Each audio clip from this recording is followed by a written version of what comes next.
With a hump without him, down 4. Harden turns the corner, draws the foul. A whistle will stop the clock with 94 seconds to play.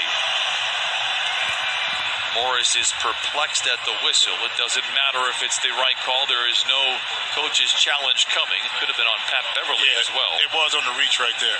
And see, this difficult challenge is when James Harden is driving at you. Conventionally, you say you step in, force him to pick it up and kick it. Well, but you're guarding Kyrie Irving, who's standing right there. Harden with another miss. You know, Jim, in moments like this, players like James Harden never miss 2 in a row. The game is in the balance. This is going to be a tough one for him. Stay tuned for the post-game show with Jeannie Velasco, Don McLean, and Corey McGetty, brought to you by Nissan. I'll take part of the game ball when the game is over here for the Clippers. 90 seconds to play, 107-103. Can they make him pay?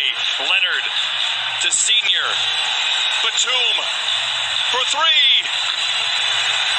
Who will with the... Oh, man. Tough follow from Pat Beverly and an aggressive foul on DeAndre Jordan, the exact guy, in theory, that you want to go to the free throw line. And, you know, attention to the game plan and scouting report that time. Pat Bev quick. Once the offensive rebound couldn't be secured by the Clippers, Pat Bev immediately fouled DeAndre. Now, DJ, in his time in Dallas, turned out to be a very credible free throw shooter. Hitting 69%, there you see.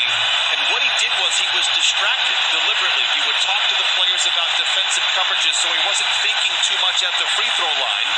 Of course, he knocks down the first of 2 there. Well, but here's the thing about DeAndre. He's always had a pretty good stroke. I mean, shooting form from the free throw line. But as you know with any player, once you're unsuccessful, a lot of times when you get there, now it's in between your ears. And like you said, he had to psych himself out in order to become a better free throw shooter by thinking about something else. Confidence is everything for DeAndre Jordan. We saw it. Lou Williams, the drive, they get it to Beverly. He finds a seam, goes back to Lou for a catch-and-shoot 3. Got it! 108-106. 1 minute to play in the game. Right, what a read that time by Pat Bev. I mean, the reverse pivot, knowing that Lou will circle back in the corner and would be open, was smart. Irving, the floater, missed. Rebound tap back out to Harris. Batum doesn't fight. Irving pulls the trigger anyway. Rebound up for grabs. It's Kawhi Leonard, and the Clippers have a chance to tie. Leonard to Senior, back to Kawhi. Bumped, a whistle will send him to the line for a chance to tie the game with 28 seconds to play. Smart play, Pat Bev. Deep penetration. Lou Will in the sideline, able to knock it in. Again, that's how you extend the game. Now, Kawhi, too, this is what I always say at the end of the game. Put the onus on the officials to have to make a call. Just by that little body contact by Kawhi cutting to the basket, you pick up the foul, stop the clock, get to the free throw line. You don't want to bail your opponents out a lot of times with a quick, maybe contested shot. Put it on the deck at times in attack. How about Lou Williams going 2 for 11, but knocking down that shot? Not a surprise. He has been so good in the fourth quarters for the Clippers. Believe it or not, after trailing by as many as 15 in the second half, we are tied with 28 seconds to play. He's got a couple of teammates that can do that same exact thing. Yeah, and who has the ball is anybody's guess. I mean, you can't go wrong with the ball in Harden's hands or Kyrie. Again, you have to communicate early with the Clippers. You know it's going to be some kind of pick being set on the ball. And they're going to wait, to take the shot clock probably below 10 seconds.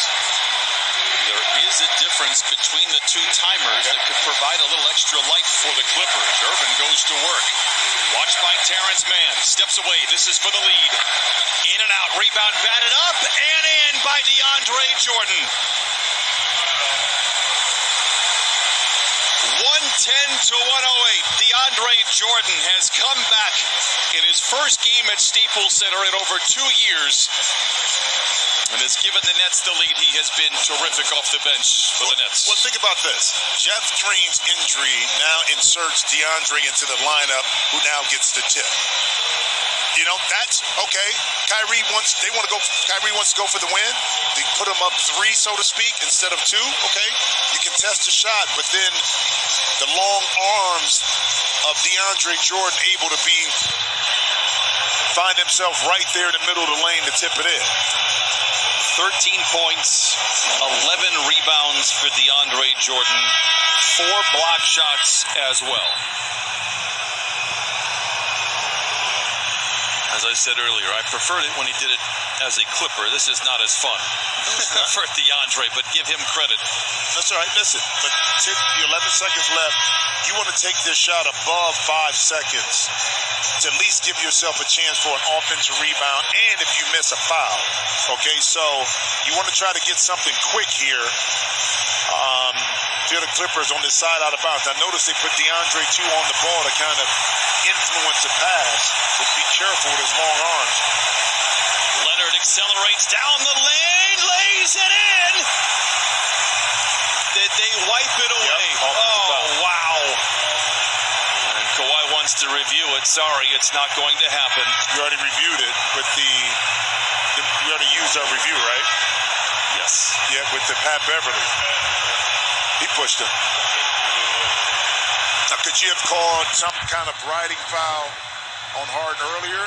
But yeah, he did push off. But the play was correct in regards to what you needed to draw up. Brooklyn has a timeout. Quick foul by Pat Beverly. 7.3 to play.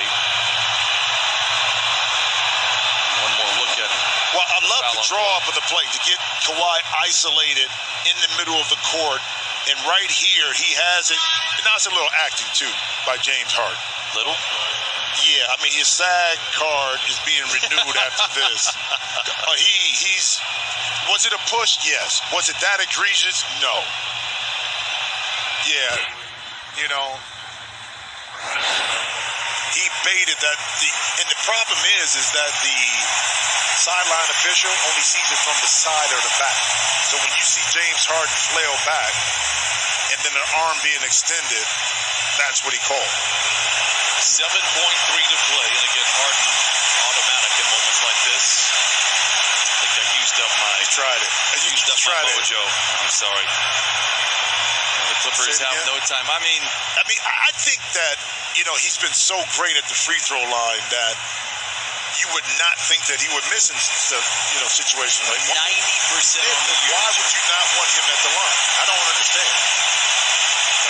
We used it. It's like a magic lamp. We used it. Clippers got to go. They're down 2 possessions.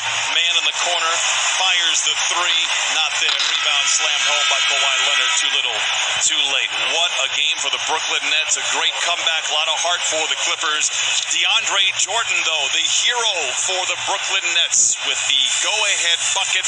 DJ finishes 13 and 11. Kawhi Leonard and Paul George also very